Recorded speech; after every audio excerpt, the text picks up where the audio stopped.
Kepler's law, from the observation of data of Tycho Brahe, Kepler deduced a mathematical model in which three laws are there known as law of orbits, law of areas and law of periods. So Kepler's first law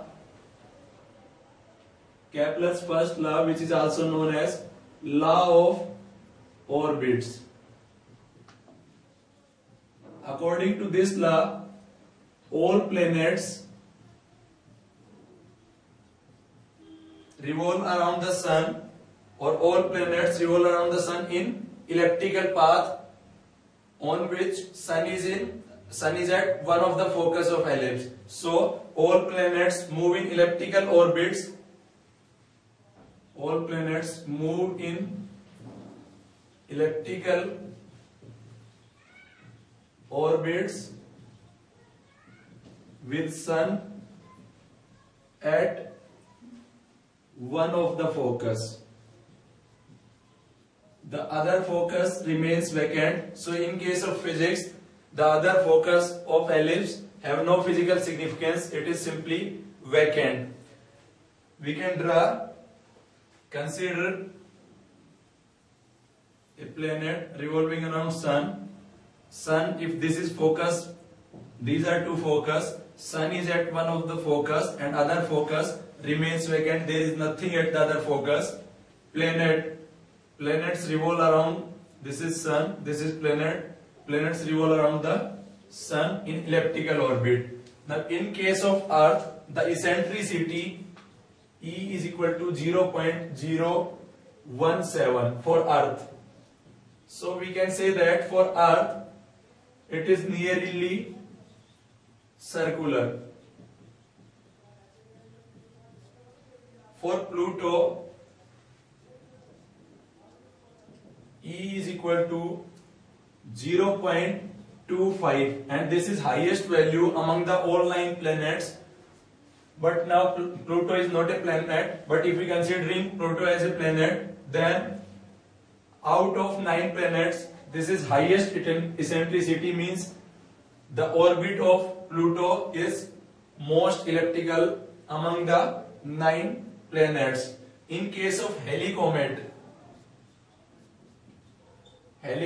whose time period of revolution is 76 years, for Halley comet E is equal to 0.97, which is approximately a parabolic path. So means most elongated ellipse. So in case of Earth, we can considering that is the distance between two focus, F1 and F2. Where on F2 sun is there, F1 remains vacant. So in case of Earth, the distance between these two focus is very less. We can say that this is F1 and F2, and we can consider that orbit of Earth is nearly circular, but in reality this is elliptical orbit. Now this elliptical orbit, according to some text, elliptical orbit is responsible for change in season. For example, when Earth is in this region, it is close to sun and it will receive more heat, so temperature will be high and the season of summer will be there. In this case, it will be far away from the sun and it will receive less heat or radiation from the sun, so the season of winter will be there. But since from here the separation is very less, so the elliptical orbit is surely not responsible for the change in season. The main reason is that Earth is tilted about its axis. And the angle of tilt is like this one, 24.3 degree, or we can say that 66.5 degree from the 0.7 degree from this vertical direction. So due to this tilt, because Earth is tilted like in this manner, the rays of sun mainly for northern hemisphere. That's why northern hemisphere is hotter than the southern hemisphere. So the change in season is due to elliptical orbit, but main reason is means due to elliptical orbit as well as tilt of Earth on its axis. But the main reason is tilt of Earth on its axis. The point where the planet is farthest away from the sun, in case of a simple ellipse, the points are known as apoapsis and periapsis. In case of sun, these points are known as aphelion and perihelion. So, aphelion and perihelion. In this case,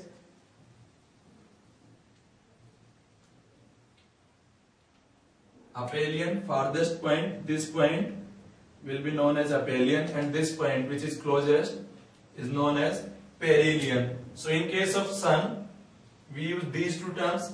When we are considering Earth and the motion of satellite around Earth, then these 2 points are known as apogee and perigee.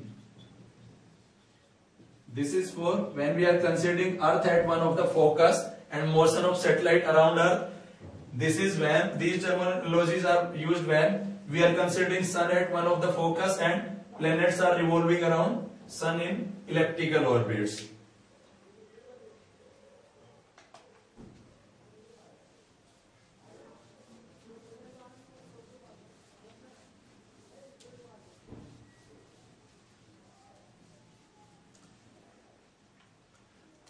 Kepler's second law, which is also known as law of areas.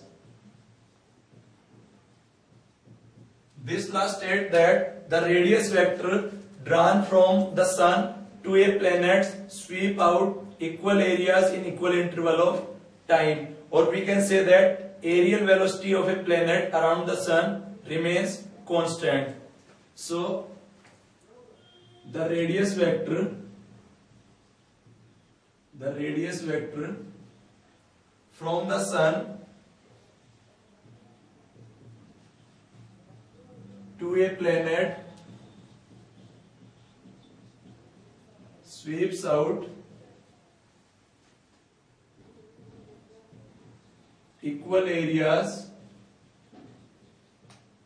in equal interval of time.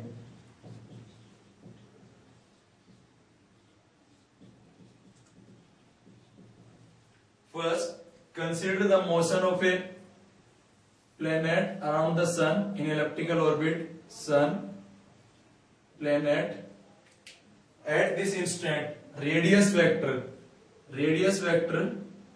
is in this direction. Let's denote by this R.